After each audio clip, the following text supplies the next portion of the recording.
সরকারের এই কৃত্রিবাদী সরকার আমাদের উপর যে নির্যাতন করেছে, এই দেশটাকে যেভাবে গণতন্ত্র হরণ করেছে, দেশের মানুষের মৌলিক অধিকার হরণ করেছে, মানুষের কথা বলার কোনো অধিকার ছিল না, আলেম ওলামায়েদের কোনো কথা বলার অধিকার ছিল না, টুপিওয়ালা দাড়িওয়ালাদের কোনো কথা বলার অধিকার ছিল না।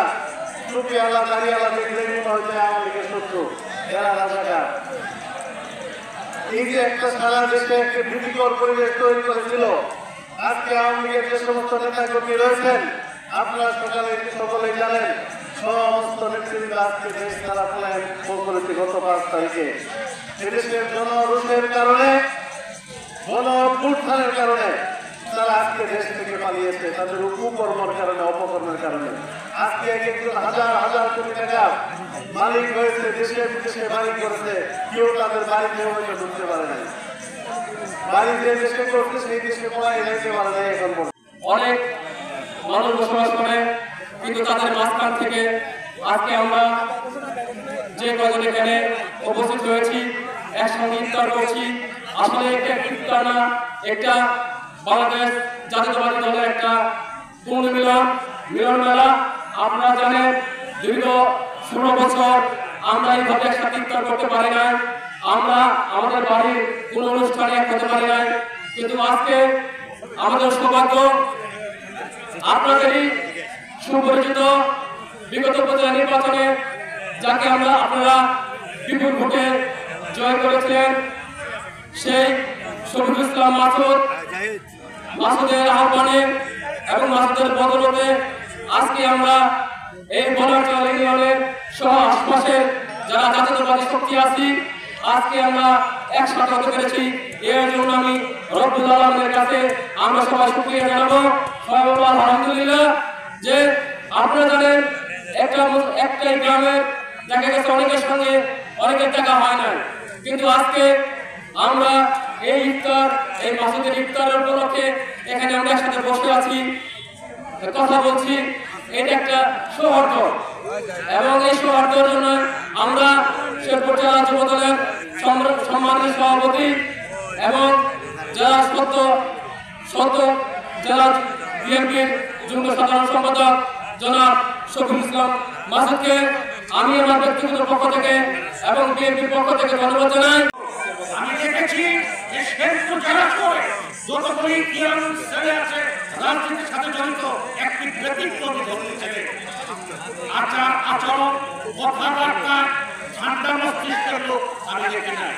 এত শান্তশিষ্ট এবং এত সৎ সরল মানুষ শফিকুল ইসলাম মাসুদ।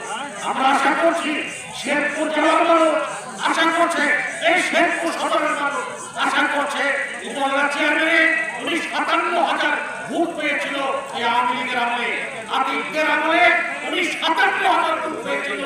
আমরা ঘোষণা দিয়েছিলাম উনি উপজেলা চেয়ারম্যান হয়ে গেছে। শহরে আমরা বিজয় মিছিল পর্যন্ত করেছি। দৈব কারণে প্রশাসনিক চক্রান্তে মাসুদকে পরাজিত করা হয়েছিল, 57,000 ভোট পেয়েছিল। আজকে উনি এমপি প্রার্থী হিসেবে আমাদের মাঝে আবির্ভূত হবে। যদি অন্যগুলো থাকবা, আমি আশা করি এই শেরপুরের 7টি চর এবং এই অঞ্চলে আরো যে কয়েকটি বিল উপজেলা আছে, ইউনিয়ন আছে, সবাই তাকে ভোট দেওয়ার জন্য প্রস্তুত আছে। দোয়া চাই এই পবিত্র একটা সময়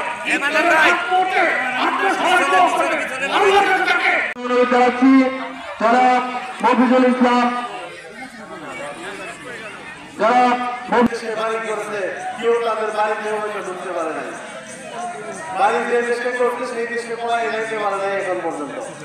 কেউ ঘোড়ার দিয়ে হাঁটে অনেকেই যেত, ইন্ডিয়া গেছে, কিন্তু অনেক আছে সেই আমেরিকা, ব্রিটেন, অস্ট্রেলিয়া, কানাডায় বাড়ি করছে, কিন্তু সেই বাড়িটা এখন পর্যন্ত করতে পারে না। অথচ হাজার হাজার কোটি টাকা সম্পদ করছে আমাদের দেশটাকে তারা ধূলিসাৎ করে দিচ্ছে দুর্নীতির মাধ্যমে। আমরা বিএনপি দেশের মানুষের জন্য রাজনীতি করে, বিএনপি আপনারা দেখেছেন অতীতে বিভিন্ন সময়ে জাতির যে কোনো ক্রান্তি লগ্নে বিএনপি পাশে এসে দাঁড়িয়েছে। বিএনপি আপনারা দেখছেন সেই স্বাধীনতা যুদ্ধের সময় আমাদের শহীদ প্রেসিডেন্ট জিয়া রহমান সাহেব সেই রণাঙ্গন থেকে যুদ্ধ করেছেন, উনি সেক্টর কমান্ডার ছিলেন, যুদ্ধ করে ক্ষমতার কোনো উনি মোহাবুক করে নাই, উনি ক্ষমতার জন্য কোন রকম চেষ্টা করে নাই, উনি যথারীতি ভারতকে ফিরে গিয়েছেন, সেই সেনাবাহিনীতে আবার চাকরিতে ফিরে গিয়েছেন। পরবর্তীতে আওয়ামী লীগের কুকর্তির কারণে পরবর্তীতে সময়ে শেখ মুজিবুর রহমানের দুঃশাসনের কারণে যে পরবর্তী সময়ে ছাত্র জনতা মিলে সিপাহী জনতা মিলে জিয়াউর রহমানকে রাষ্ট্র ক্ষমতায় অধিষ্ঠিত করেছিলেন। সেই তাদের দুঃসময়ের কারণে জিয়াউর রহমান সাহেবকে রাষ্ট্র ক্ষমতায় অধিষ্ঠিত হওয়ার পরে জিয়াউর রহমান দেশের রাজনীতিকে যখন হাল করেছেন, রাষ্ট্র ক্ষমতায় যখন বসেছিলেন, আপনারা দেখেছেন আজকে যে ইরিগেশন থেকে শুরু করে খাল কাটা থেকে শুরু করে সমস্ত কিছু মানুষের দেশের কল্যাণের জন্য কাজ করে গিয়েছেন। পরবর্তী সময়ে কৃষি মহলের দ্বারা উনি নিহত হয়েছিলেন। তার পরবর্তী সময়ে আবার যখন শেষ করে তার সরকারের দেশের রাষ্ট্র ক্ষমতায় অধিষ্ঠিত হয়েছিল, দেশনেত্রী বেগম খালেদা জিয়া বিএনপির হাল ধরে আবার সেই আন্দোলন সংগ্রাম করেছিলেন দেশনেত্রী বেগম খালেদা জিয়ার নেতৃত্বে, যার কারণেই সেই 90-এর যে স্বৈরাচার সরকার ছিল এরশাদকে পতন করা সম্ভব হয়েছিল, বিএনপি রাষ্ট্র ক্ষমতায় অধিষ্ঠিত হয়েছিল। যাই হোক, আমাদের গ্রেফতারের সময় হয়ে গেছে, রাজনৈতিক বক্তৃতা দেওয়ার আরেকদিন হয়তো সময় আছে। আমরা এখন যেটা আমাদের সম্মুখে আমরা আসতে পেরেছি, সেই 5 তারিখে যেহেতু এই স্বৈরাচারী সরকার যেহেতু পতন হয়েছে, এই প্রতিবাদের যেহেতু পতন হয়েছে, ইনশাল্লাহ আপনাদের কাছে আমরা আসবো, আপনারা আমাদেরকে এখন খুঁজে পাবেন। আগে যেহেতু খোঁজার চেষ্টা করলেও আমাদের কাছে আপনারা যেতে পারছেন না, আমরা আপনাদের সময় দিতে পারতাম না, কারণ বছরের 6 মাস জেলে থাকতে হতো, তা না হলে মামলা নিয়ে শেরপুর ছেড়ে পলায়ন থাকতে হতো।